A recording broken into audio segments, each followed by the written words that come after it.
Hi, my name is Lee Baker. I want to say welcome to all new recruits at WTL. Hi, my name is Jack Conway, and I'm here today to maybe be able to give you some tips or something you might be able to grab a hold of that might help you succeed in WTL. I've been a pro driver for 16 plus years, and my past experience has given me enough knowledge to pass on pro tips to new recruits. What I find to be true at WTL is that they treat you more like family and not just a number.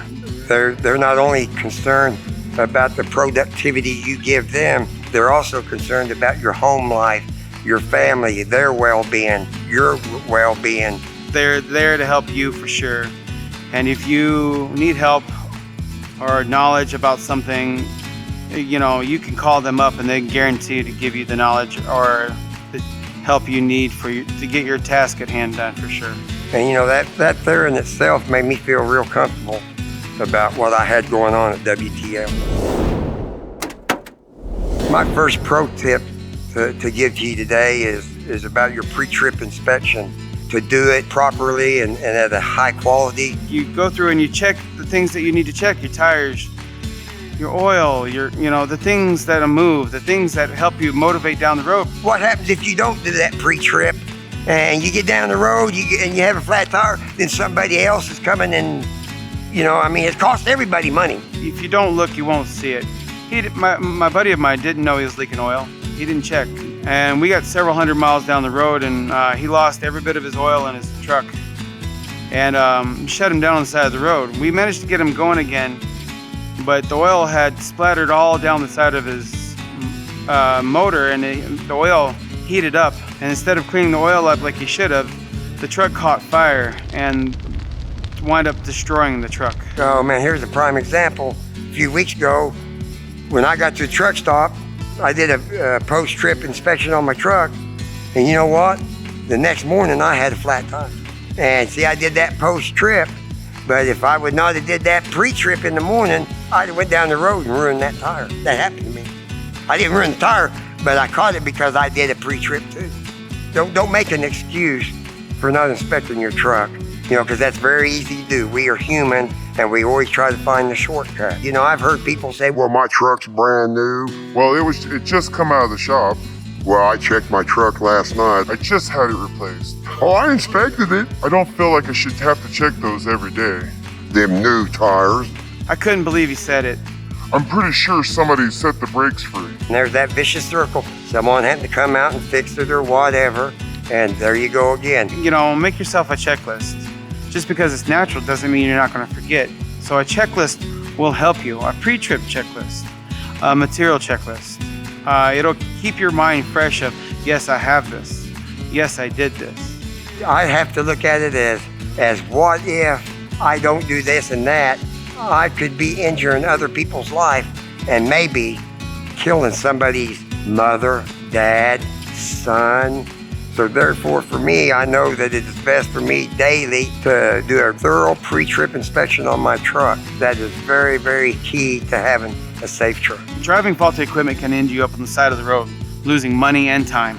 I was rolling through Texas a couple weeks ago, and a gentleman had a steer tire blowout.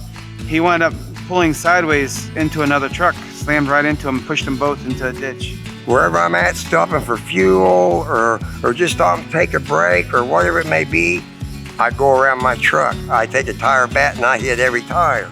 If you leave there with it broke, you can be stranded somewhere, man, it's going to cost you money. It's going to, your time. Everything is on a time schedule. The load's not going to get there on time. You could be docked for that. I could go on and on. And don't never think that the mirrors on your truck aren't very key utensils on seeing around what's behind you, what's beside you. There's several times where the car is sitting there right in my blind spot and you can't see them, but you use your convex mirrors, you adjust yourself to look forward in your mirrors, and you can tell this car is sitting right next to you. That can be the difference between killing somebody or not killing somebody, running them off into the ditch. I can give you an instance. What happened to me, I was in Denver, Colorado, and I looked in my rear view mirror and there was a lady in a car that didn't see that I was turning to the right, and I would not have looked in that mirrors that day, possibly could have ran over her. But due to them mirrors and me using my mirrors, stopped the situation from escalating and getting worse. There's a saying that goes, it's been out there for a while, it's goal, get out and look. If you're looking in your mirrors and you just can't tell, you need to get out and look to see where you stand. There was a time I was backing onto a company door up in Anchorage, Alaska, is where I'm originally from. I was backing on, I was blindsided again, and I thought I had it because I nailed it several times in the past. And this is years ago when I just first started out driving Class A. I got out of the truck, I proceeded towards the back, and I found that my entire left side of the trailer had been pushed in the hood and wheel well of another semi truck, and I couldn't believe it. I had messed up, and I realized that from there on out, if I can't tell where I'm at, I'm gonna get out and look. For myself, I don't never assume nothing. Assuming gets you nothing but bumped into somebody or running over somebody or what have you. If there's a blind spot, you can't see where that trailer is going, it is in your best interest to get out of that truck so you know that you're safely going to make that turn or back into that spot safely without hitting other trucks and damaging their truck and damaging yours as well. Don't never feel ashamed to, if you bump into somebody or whatever the crisis may be. They know accidents happen. That was one of the main things that was stressed to me right off the bat.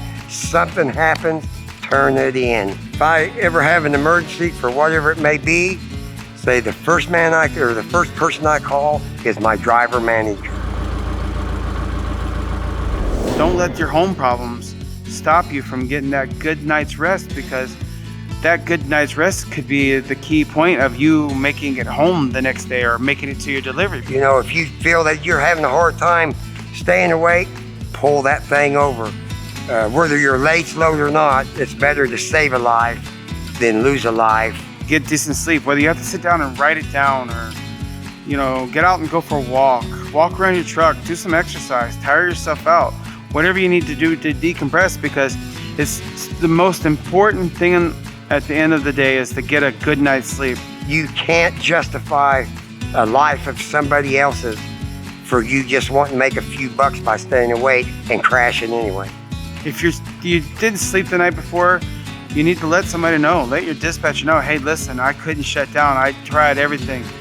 I feel so unsafe that I can't drive today. I need to get some sleep and run maybe later or grab a quick nap, because you're driving down the road, you're so exhausted that you can't stay focused. Next thing you know, you've slammed into somebody or you've drove off the road, you've ran through a red light. And it's a key point in saving yourself. Here at WTL, they got a concierge department that is here for you at any given time. The concierge program we have, if you got so much going on at home that you're having trouble sleep, call them up and tell them what's going on. WTL will help you with some of those problems wherever they can. Your wife's broken down with her vehicle, girlfriend's broken down with the vehicle. Call up the concierge program, they'll send a mechanic out. If I have a department like that to help my issue out at home, I'm going to use it, because emotionally and mentally, it keeps you from having to worry at night or worry going down the road about this or that. It helps me get my rest, not sitting up biting my fingers, worrying about my wife or my parents, and therefore I don't get fatigued and I can have a good night's rest and wake up in the morning knowing that my wife or my loved ones are being very well taken care of. Efficiently speaking, I also try to plan my loads in my trip in advance. And, I have found that works productively for me due to the fact that if I plan my trip, I can get out my atlas, I can look at my atlas and see what route I would take if I was on the atlas versus the GPS. What I do, I get in, I get my location, I plug it into my GPS, and I use a trucker GPS or a Rand McNally. Garmin makes a good one too. I look at how many miles it is. I see how many hours I have on my clock. I look ahead to see how many fuel stops are ahead. and truck parking. You get everything tarped and what have you. For myself, that's when I plan my trip. I look and see the best route for me to take on the GPS versus my Atlas. My GPS, my Rand McNally, has a setting where it'll avoid low clearance bridges. It allows me to enter in my weight, my height, and my length on my GPS, and it'll have me avoid most routes that have restrictions where I can't go down. I found, that the GPS isn't always right, and I can end up on a city street or down in a neighborhood somewhere trying to find a way out. In this case, I want to say nothing against Google Maps, but Google Maps is not a trucker's friend. It's okay to do an area view with Google Maps to kind of plan a small route but not go by that route, or compare routes to your GPS. But using Google Maps in most states will get you in a lot of trouble. I've used Atlas my whole life in driving a truck, and that Atlas is not going to lead me wrong. So that's why I'm just giving you a few hints about planning your trip. Garmin and Rand McNally both make an Atlas that you can purchase at any truck stop. So there are plenty of ways to plan your route and just keep yourself out of hot water, for sure. I call my receiver ahead of time, at least 24 hours in advance, because that way he is on the same page as I am on the same page. Because you never know if you have an appointment. You don't want to arrive too soon or too late. If you have an appointment, it should say on your bill of lading, or your dispatcher should allow you that information. I know I found for myself, if I don't call that receiver in advance, I could be sitting there all day until they want to get me unloaded, because they have a rule of calling and setting up an appointment for them to receive the product that you're hauling. Sometimes it's always a good idea to call your shipper or your receiver to get more information, to see what the route is, to maybe find out if there's parking, to maybe find out if there's a wait, to find out whether you have a lumper fee or if there's a gate fee, to let them know that you're going to be here at this time, to find out if they're open on the holidays. I called the receiver, it wasn't on the bill of lading, and bam, they said, oh, you got to have an appointment to get here. And so I got an appointment, I was there, I dropped my load and went on to my next load. The information you need is not on your bill of lading. You definitely need to get a hold of your dispatcher and let them know, hey, I don't know where I'm going. I just want to take into consideration that some people ain't on the same page as you as far as your job's concerned and getting a load to where it needs to be on time. They might know they're getting that load, but it really helps if you let them know when that load's going to be there, and you do it to the best of your ability, get that load there on time. And the last, fourth, final tip is putting out the effort, because all the other stuff I've gave you tips on, if you're not putting out the effort, they're not going to be done anyway. You're not going to be checking your inspection, doing it on your truck. You're not going to be getting your loads there on time.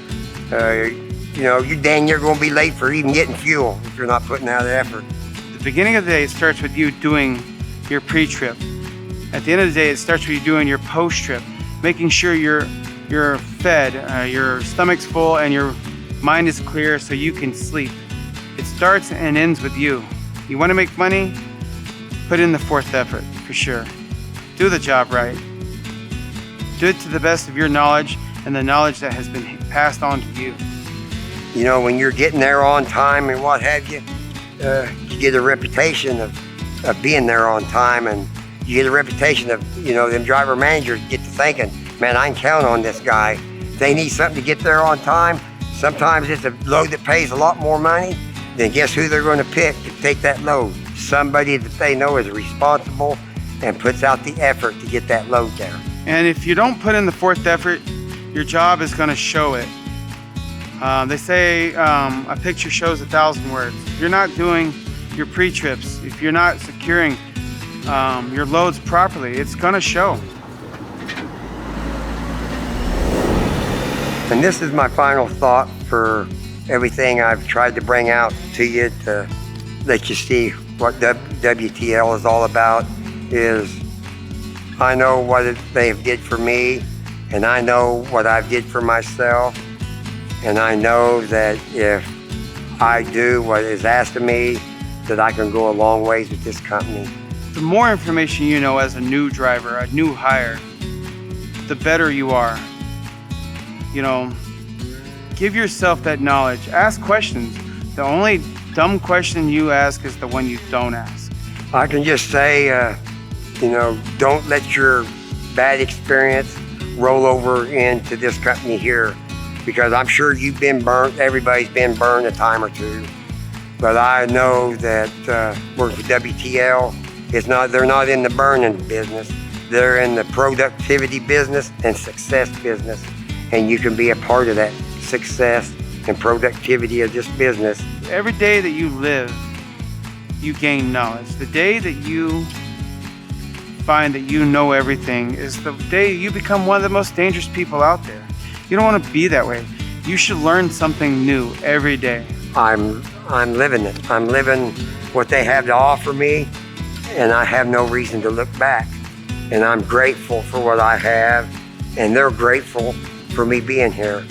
I've never been so respected and so appreciated in all my life until I came to work at this company.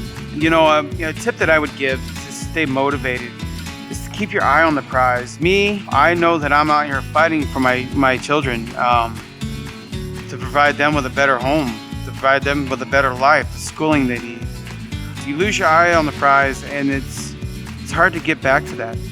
But keep your eye on the prize for sure. I just know from the companies I've worked for in the past, it wasn't about you. It was all about them. And man, I have never worked at a place that has been so sincere and honest and open with me and everything I do with this company. To me, it is a pleasure to work for somebody that appreciates me. I hope the tips that I've given you help you down the road. And I hope you make it successful in the trucking industry. And if that happens, it's amazing, and I'm glad. So we'll see you on the road, hopefully.